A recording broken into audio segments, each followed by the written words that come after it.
Assalomu alaykum, mumkinmi? Kir. Salom. Va alaykum assalom. Qulli Sanayevich, charchamayapsizmi?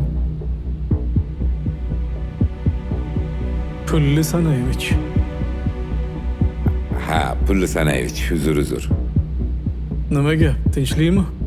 Endi bu yigit qo'shnim bo'ladi. Yaxshi taniyman. Tarbiyalik, oilasi ham, ota-onasi ham yaxshi insonlar. Xo'sh. Sog'da mashina yuvib yurgan ekan.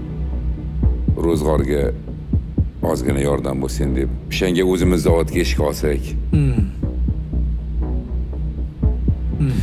Issiqda ishlab yurgan yaxshida yosh yigit.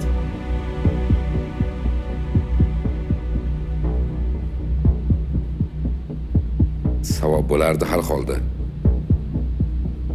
Ha. Yoshi nechida o'zi? 16 yosh. 8-sinfmi? 9-sinf. Menga qara. Bu hali voyaga yetmagan-ku. Sen joydamsan? Axir voyaga yetmagan bolani ishga olsam, ertaga javobgarligi bor-ku. Nima deb javob beramiz? Bizga ish yo'q. Shuning bu hozir oilasiga yordam bermasa bo'lmaydi. Sen qonunni bilasanmi o'zi? Voyaga yetmagan ishlasa javobgarligi bor. Men qonunga xilof ish qila olmayman. Ya to'g'ri, endi Pulli Sanayevich, ba'zi ishlarimiz to'g'ri keladi-ku. Nima deyapsan, ey? Qaysi ishni aytyapsan sen? Bu yoq tomonga o'tmagin, bu boshqa mavzu. Bu boshqa narsa. Ertaga ichki ishlardan so'rab kelsa nima deb javob beramiz? Bo'ldi, tushundim. Xullas, savob bo'lardi shu yigitni olaylik ishga. Men seni bilaman. Juda ham mehribon odamsan. Lekin hamma ko'chadagi odamlarni olib kelaversak, xonavayron bo'lamiz-ku. Ko'chada nechta ishsiz odam bor? Nechtasi yuribdi? Hammasini ishga olmayman-ku. Yaxshilikning ham chegarasi bor-ku.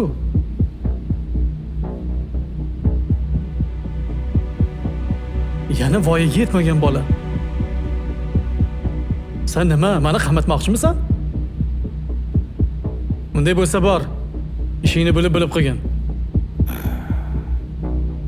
Mehribonlik uyi emas bu yer. Ha, bo'pti, mayli. Pulli Sanayevich. Sog'da ishlab yurmasin degandimda, biron kasalni orttirib olmasin. Yo'q dedim-ku. Endi savob bo'ladi deyman-da. Savobni boshqa joydan qilamiz. Ha, bo'pti, mayli. Mayli, yurib boshqa joyni ko'ramiz.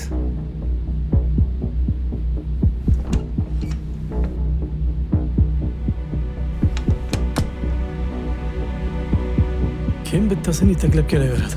Qanaqa odam bu?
Sen bu yerda nima qidiribsan?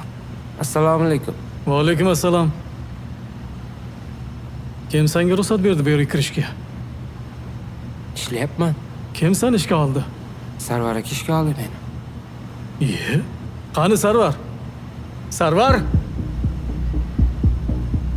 Sarvar. Bu yoqqa qara. Men ishga olmagin deb aytgandim-ku senga.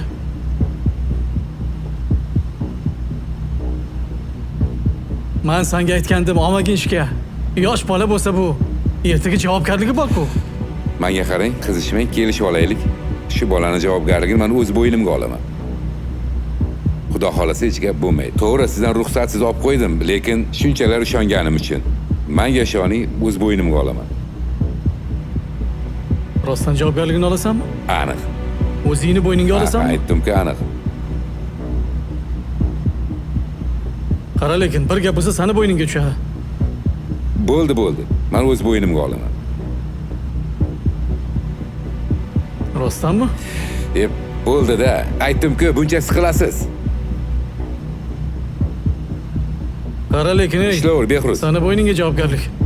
Bo'ldi, xo'jayin. Rahmat sizga.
Arabalarni bu yerga qo'ymanglar deganman. Yana shu yerga qo'yasizlar. Mana bu yer bardak.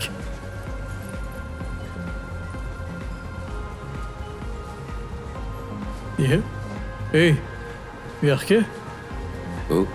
Mana kassadagi sani qo'shning emasmi? Ha, Behruz qo'shnim. Men uni faqat siklatga ruxsat bergandim-ku. Nega bu yerga qo'yding sen? Pul masalalari hal bo'ladigan joyga-ya? Ha, to'g'ri. Juda ham qobiliyatli yigit. Ham hisob-kitobga yaxshi yigit ekan. Shunga u yoqda uvol bo'lmasin deb kassaga qo'ydim. Ishlar yaxshi, 2-3 kundan beri sinab ko'ryapman. 3-4 kun ishlasin, ko'rasiz.